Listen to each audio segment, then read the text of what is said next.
Yes, nakakatakot magkamali. Pero mas nakakatakot na dahil doon ay hindi na tayo matututo. Kaya subok lang tayo ng subok. Ako po si Marlo at ito ang Knowledge on the Go!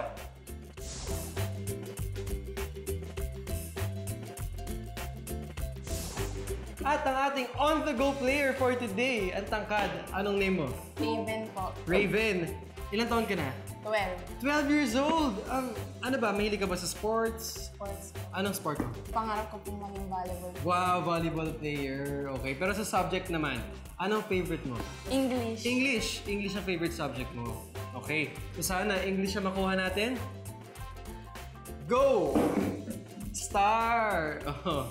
So kahit ano, English? Okay. Raven, bumunot ka na.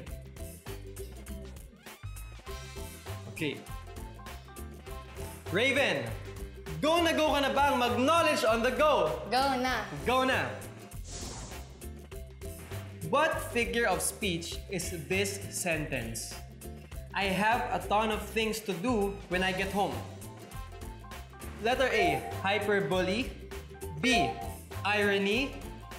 C, alliteration. Or letter D, antithesis. Irony. Irony, letter B. Sure ka na?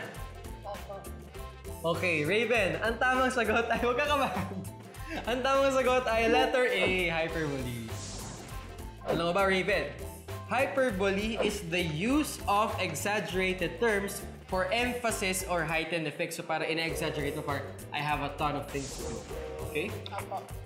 Kahit di mo nakuha ang tamang sagot, meron ka pa din prize mula sa Knowledge on the Go. Congratulations! O, di ba? Okay lang yun kahit hindi nakuha yung tamang sagot. Dahil sa mga challenge, doon tayo mas nagiging magaling at doon tayo mas natututo. Kaya next time, samahan niyo ulit ako. Ako po si Marlo at ito ang Knowledge on the Go!